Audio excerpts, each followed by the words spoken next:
Bonjour à vous, ici David Veninck, bienvenue dans cette nouvelle vidéo dans le cadre de la série Vendre avec plaisir. Alors dans cette vidéo, vous voyez, on se trouve dans mon bureau parce qu'on va faire une vidéo un petit peu particulière. J'avais envie de vous commenter un email que j'ai reçu, un email de prospection que j'ai reçu et pour lequel il y a des éléments qui m'ont tout de suite sauté aux yeux, qui m'ont frappé, des éléments, des erreurs on pourrait dire que je retrouve assez régulièrement, à la fois dans les emails que je reçois, mais également quand j'échange avec mes clients et qu'on analyse avec eux les emails qu'ils envoient à leurs clients potentiels. Quand on essaie de rentrer en relation avec un décideur, quand on essaye de capter son attention pour prendre rendez-vous par la suite avec lui, on utilise le téléphone, on utilise différents moyens, l'email en fait partie, et rentrer en relation avec quelqu'un par email, ça ne se fait pas de n'importe quelle manière. Parce que typiquement, l'email que je vais vous montrer dans un instant, quand je l'ai reçu, tout de suite, j'aurais pu le mettre à la poubelle. Je l'ai plutôt conservé parce que j'avais envie de m'en servir comme cas d'étude. Mais les décideurs finalement sont noyés d'emails. Et donc pour que votre email sorte du lot, pour qu'il retienne l'attention de votre interlocuteur, il faut le faire d'une certaine façon. Il faut que votre email puisse en quelques secondes, donner envie à votre interlocuteur de le lire et d'aller un petit peu plus loin avec vous.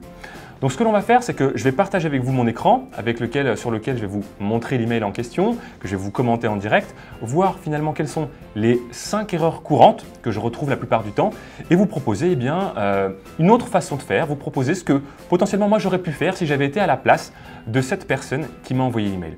Donc c'est parti, je bascule sur mon écran pour le reste de la vidéo. Voilà, donc vous avez l'email en question sous les yeux. L'objet du mail, c'est donc traduction et interprétation, envoyé à mon adresse david@kaizenattitude.fr. Et ce que je vous propose pour commencer, c'est tout simplement de le lire ensemble. Donc l'email dit « Bonjour, nous sommes une agence de traduction et souhaitons vous proposer nos services de traduction professionnelle. Tous nos traducteurs sont diplômés, expérimentés et travaillent vers leur langue maternelle. Notre agence vous apporte un contact dédié à votre projet et à votre entreprise, le respect de la confidentialité des documents que vous nous confiez, un service de qualité, une réactivité immédiate. Chaque projet est spécifique et nous sélectionnons un traducteur spécialisé dans le domaine qui vous concerne et ce, dans plus de 70 langues officielles.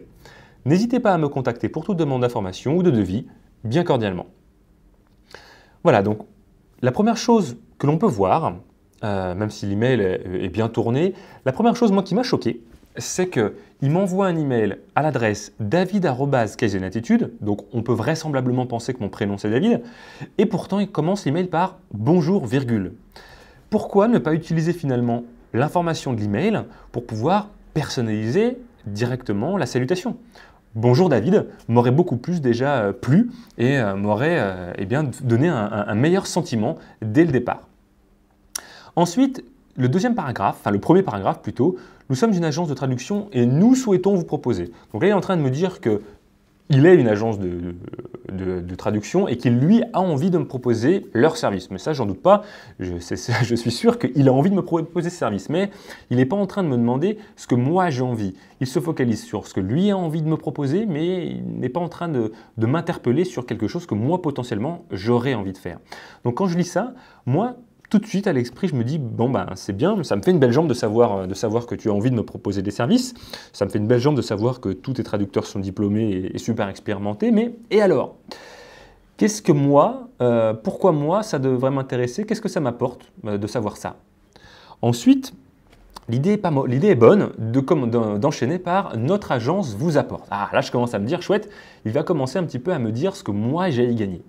Et donc, on enchaîne par un contact dédié à votre projet, à votre entreprise. D'accord, donc ça, c'est quelque chose qui le concerne. J'aurai un contact dédié à mon projet, mais ça, c'est quelque chose, c'est comment il travaille finalement avec ses clients. Le respect de la confidentialité des documents que je leur confie. Ok, très bien, là encore, c'est sur le comment ils travaillent. Un service de qualité, là encore, c'est sur le quoi, c'est sur le comment, qu'est-ce qu'ils font au sein de leur agence. Et une réactivité immédiate. Là encore, il m'explique comment ils travaillent et qu'est-ce qu'ils mettent en avant comme qualité, comme avantage.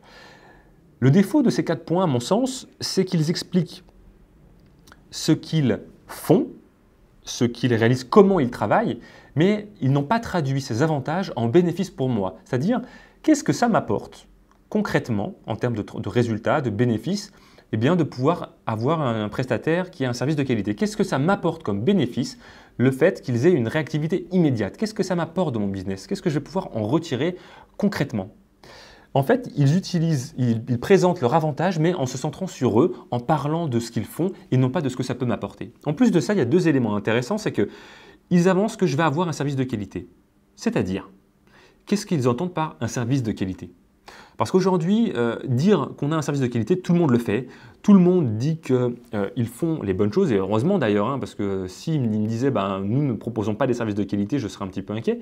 Mais ça veut dire quoi? Donne-moi des preuves. Qu'est-ce qui me prouve que c'est un service de qualité? Est-ce qu'il y a eu des récompenses? Est-ce qu'il y a eu des tests qui ont été faits sur leur traduction qui prouvent qu'effectivement, dans un contexte particulier ou dans une thématique particulière, ce sont eux les meilleurs? Ou en tout cas, ils font un travail de très bonne qualité. Qu'est-ce qui me prouve qu'ils proposent un service de qualité? Ensuite, quand je lis une réactivité immédiate, moi je me dis vraiment? Ah bon? Qu'est-ce qui me prouve là encore que pour moi, ça correspondra à ce que j'entends, à ce que j'ai besoin comme réactivité? Parce que réactivité immédiate, ça veut dire quoi? Ça veut dire que j'envoie un mail et dans la seconde, j'ai une réponse? Je ne suis pas sûr. Donc ça veut dire quoi? Ça veut dire est-ce qu'ils prennent un engagement de me répondre dans les 48 heures?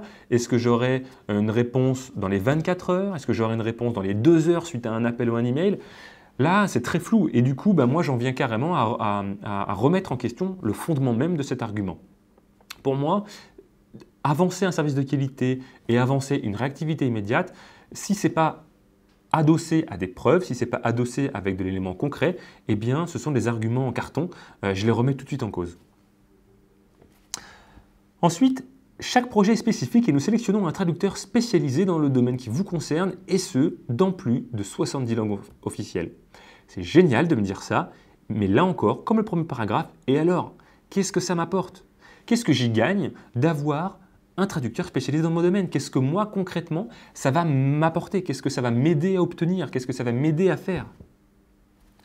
Et enfin, une erreur que je retrouve très régulièrement, l'utilisation de « n'hésitez pas ». On utilise souvent les phrases à la négative. « N'hésitez pas »,« ne vous inquiétez pas », etc., etc. Ce qu'il faut comprendre, c'est que notre partie du cerveau qui prend les décisions, en un éclair, qui prend les décisions de manière très rapide, c'est la partie limbique de notre cerveau. Et cette partie-là, eh bien, elle ne comprend pas la négation. Ça veut dire que si vous dites à quelqu'un « ne t'inquiète pas », eh bien, il va s'inquiéter, en quelque sorte, parce que vous mettez le focus sur le verbe s'inquiéter. Là encore, si vous dites à votre prospect « n'hésitez pas », moi je me dis du coup « j'hésite », parce que ça me met le focus sur le fait que j'hésite. Plutôt que de dire « ne vous inquiétez pas », dites plutôt par exemple « rassurez-vous ». Au lieu de mettre le focus sur le fait d'être inquiet, eh bien, ça met le focus sur le fait d'être rassuré. Là encore, n'hésitez pas, eh bien, c'est le même principe. Je vais vous donner un exemple très concret. Si je vous dis « surtout, ne pensez pas à un éléphant bleu ». D'accord, hein? Surtout, vous ne pensez pas à un éléphant bleu. On est d'accord? Je le répète une dernière fois, mais je ne veux surtout pas, et ça c'est vraiment important, je veux que vous fassiez attention à ne pas penser à un éléphant bleu. Il y a de fortes chances que la majorité d'entre vous ait visualisé un éléphant bleu. Donc vous voyez, le fait d'utiliser la négative, eh bien c'est une technique que l'on utilise, enfin c'est pas une technique, c'est une habitude, une mauvaise habitude que la plupart des gens ont, mais qu'il faut absolument éviter. Tournez les phrases le plus possible à la positive. N'hésitez pas à me contacter, eh bien, il aurait beaucoup mieux valu dire « pour toute question, surtout, contactez-moi au… » et là vous invitez directement la personne à vous appeler. Maintenant, pour aller encore un petit peu plus loin, on peut constater qu'il y a 2, 3, 4, 5 fois où il parle de lui-même, ce qu'on peut appeler 5 « je ».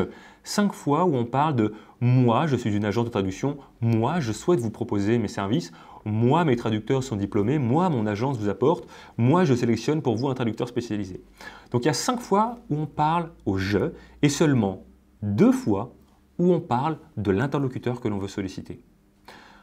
Donc en synthèse, cet email est un email, ce que j'appelle centré sur soi, qui parle de ce que je fais.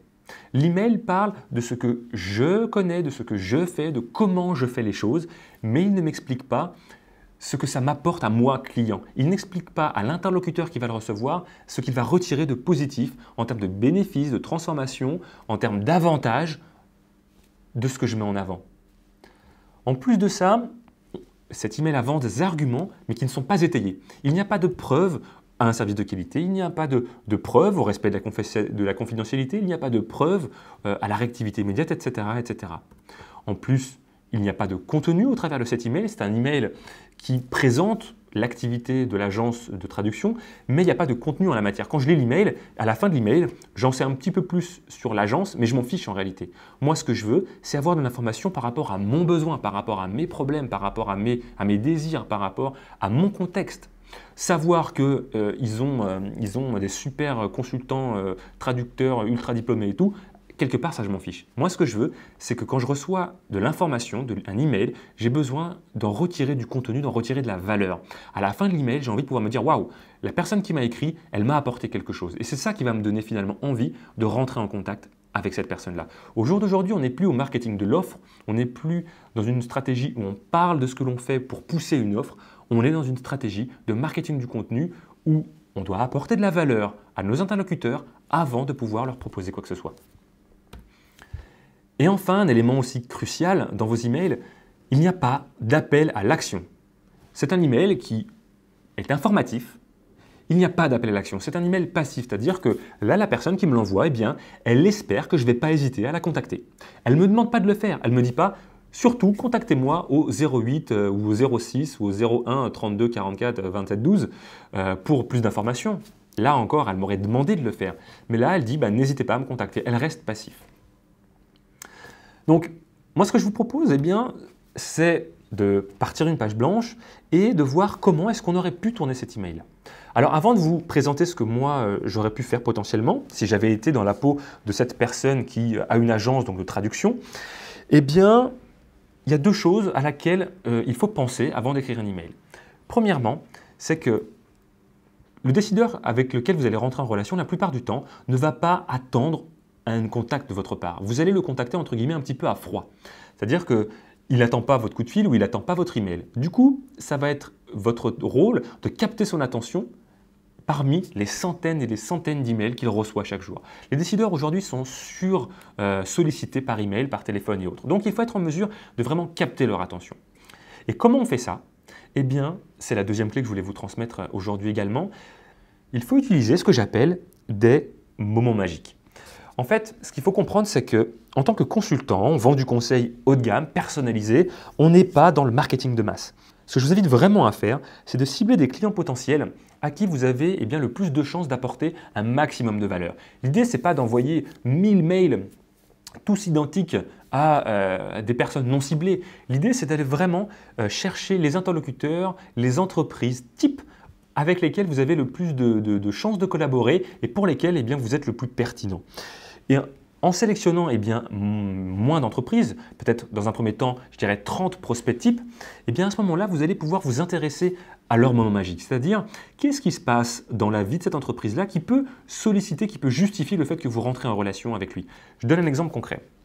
Si vous ciblez les directeurs des systèmes d'information, eh bien, par exemple, si vous lisez dans la presse ou sur le blog d'entreprise qui sont en train eh bien, de refondre leur système d'information, ou alors qu'il y a un changement au niveau de l'équipe informatique, eh bien ça, c'est un moment dans la vie de l'entreprise qui potentiellement peut justifier au travers de votre savoir-faire le fait que vous rentrez en relation avec eux. Parce que vous, justement, vous savez par expérience que lorsqu'il y a ce type de contexte, de situation, eh bien votre savoir-faire, les missions que vous pouvez proposer peuvent leur permettre de gagner ci, d'économiser ça, etc., etc. Donc, l'idée, c'est vraiment de pouvoir faire une veille sur les moments magiques de vos clients et de solliciter avec pertinence vos interlocuteurs par rapport à un contexte précis.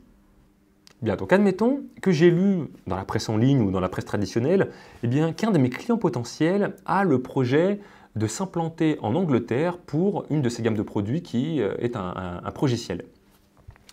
Donc ce que je pourrais faire, eh bien, déjà tout simplement, c'est de commencer par « Bonjour David ».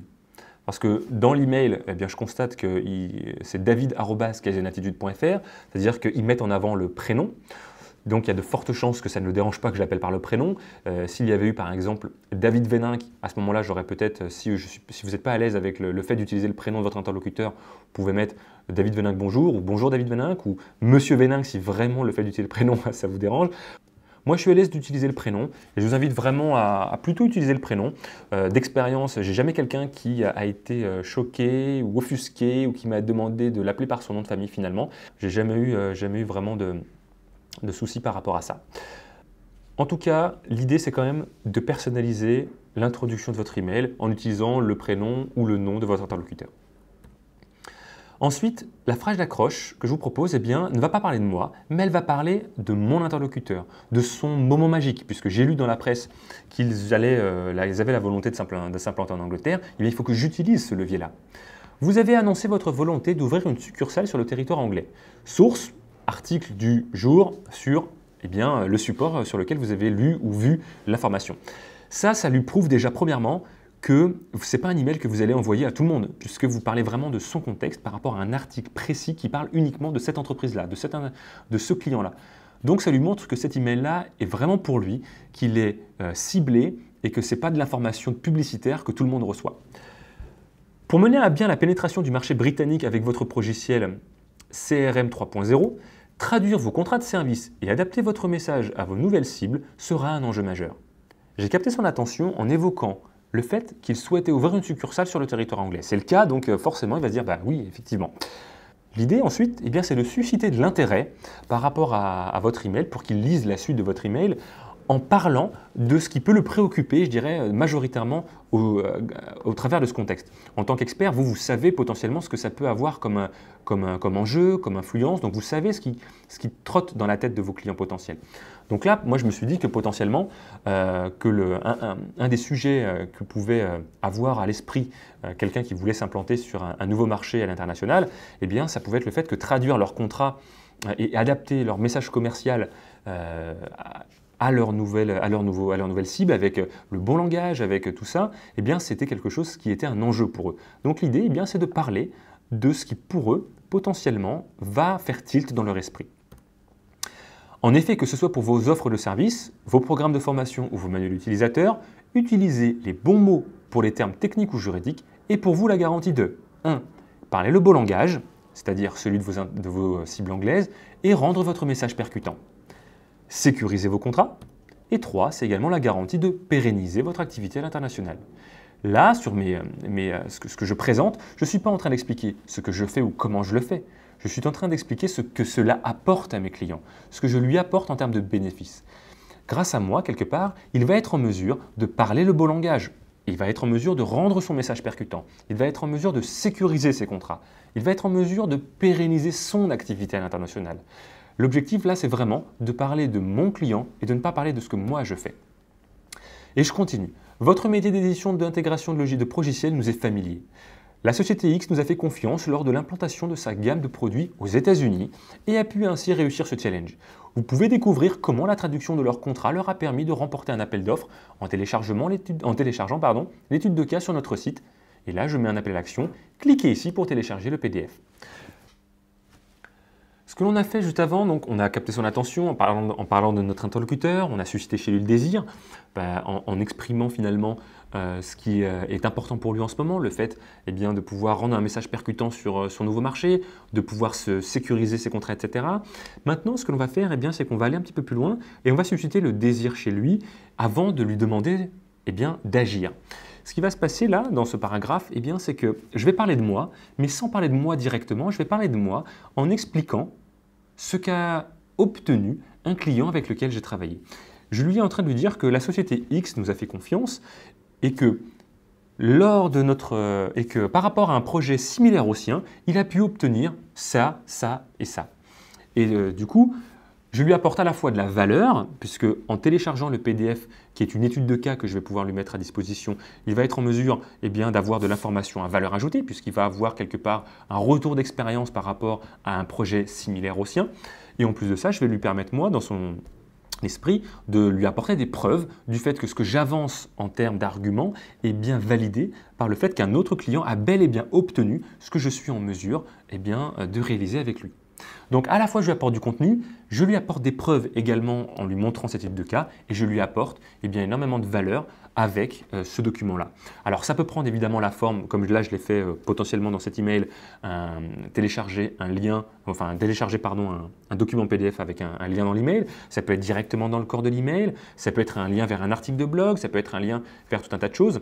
L'idée c'est que dans l'email en tout cas, vous apportiez du contenu à votre interlocuteur. pourquoi moi j'ai tendance à solliciter le fait de télécharger un fichier, c'est qu'au jour d'aujourd'hui, on est en mesure de suivre eh bien, les actions qui sont réalisées au sein de nos emails. Si moi j'envoie un email comme ça, eh bien, je vais être en mesure de savoir qui a cliqué sur le lien et qui ne l'a pas fait. Comme ça, lors de mon prochain contact, je vais être en mesure d'appeler la personne. Par exemple, je vais rappeler David en lui disant, ben voilà David, j'ai vu que vous aviez cliqué, vous aviez téléchargé l'étude de cas de la société X au sujet de l'implantation de leur gamme de produits aux États-Unis. Qu'en avez-vous pensé? Est-ce que vous avez des questions? Comment est-ce que moi je peux apporter encore plus d'informations pour vous dans le cas de votre implémentation en Angleterre, etc. etc.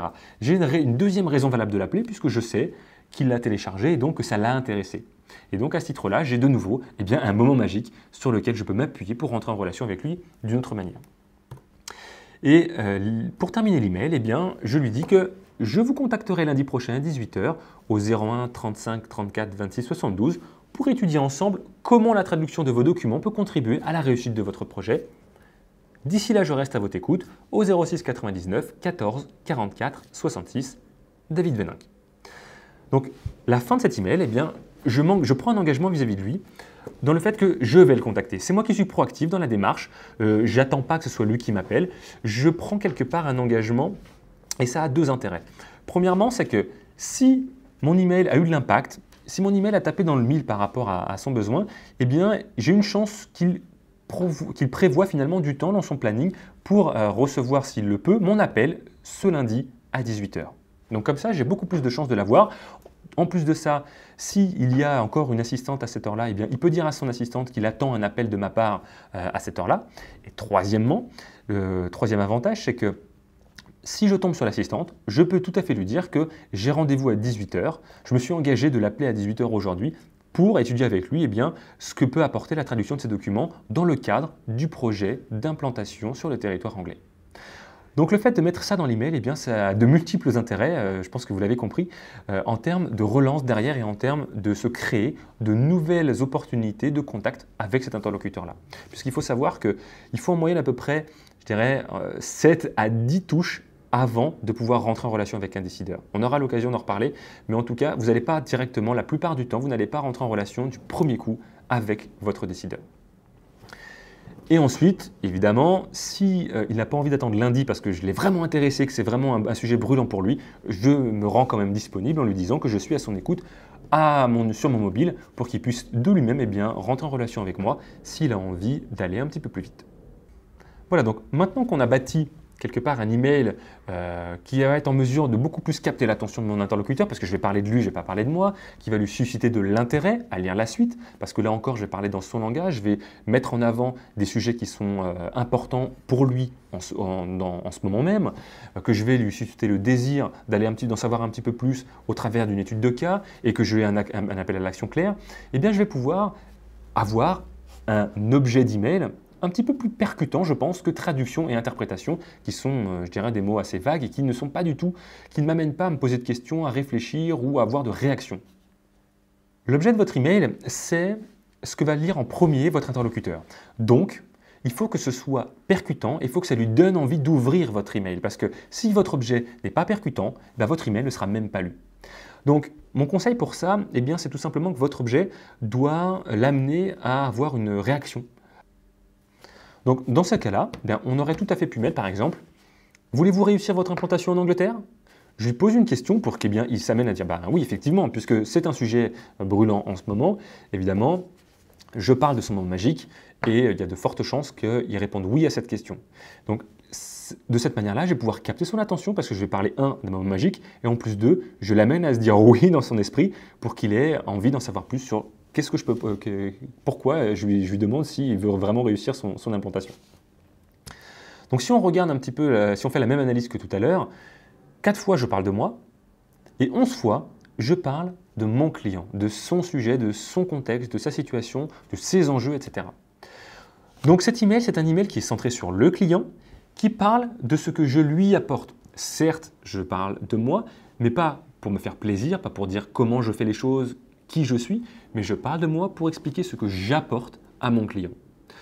J'amène des preuves au travers d'une étude de cas qui en même temps est du contenu à forte valeur ajoutée, puisque ça va lui apporter de l'information, ça va peut-être l'amener à se poser des questions qu'il ne s'était pas posées sur son projet. Il va voir également, dans cette étude de cas, un projet à peu près similaire, donc ça va lui apporter des informations vraiment spécifiques et pertinentes par rapport à son contexte actuel. Et en plus de ça, j'ai un appel à action qui est clair. Cliquez ici pour télécharger le PDF. Donc en synthèse, si on récapitule un petit peu les 5 erreurs majeures que je vois régulièrement dans les prospections par email, premièrement, c'est le manque de personnalisation, c'est-à-dire à la fois au niveau de l'utilisation du prénom et du nom de famille de votre interlocuteur, mais aussi au niveau de l'utilisation de ce que j'appelle les moments magiques. Envoyer un email sans raison valable, eh bien, c'est un petit peu jeter de bouteille à la mer. Pour personnaliser, pour lui montrer que ce n'est pas un email que des centaines et des centaines d'interlocuteurs vont recevoir identique, eh bien, c'est de vous appuyer sur un élément factuel de la vie de votre interlocuteur. Deuxième grande erreur, c'est le fait de parler de soi, de dire qui je suis, ce que je fais, comment je fais les choses, pourquoi je suis le meilleur. Non, ce qu'il faut faire, c'est parler du client, de votre interlocuteur, de ce qu'il va gagner en lisant ce mail, de la valeur qu'il va obtenir en cliquant sur votre lien, de l'intérêt qu'il va avoir à vous écouter et à rentrer en relation avec vous. Troisième grande erreur, c'est de ne pas apporter de valeur. C'est de faire des emails informatifs sur vous, mais qui ne vont pas apporter de valeur tangible à votre interlocuteur. Ce qu'il faut, c'est qu'au travers de votre email, votre interlocuteur puisse se dire « Waouh, j'ai appris quelque chose, j'ai des informations qui sont pertinentes par rapport à mon contexte actuel. J'ai telle problématique, bien justement, cet email tombe à pic parce qu'il m'apporte des éléments d'information, des éléments de réflexion complémentaires à ce dont j'ai besoin. » Quatrième grande erreur, l'utilisation de la négation. N'hésitez pas, ne vous inquiétez pas, etc. D'accord ? Pensez le plus possible à tourner vos phrases de la manière positive. Rassurez-vous, etc., etc. Et cinquième grande erreur majeure, le fait que la plupart des emails n'ont pas d'objectif clair.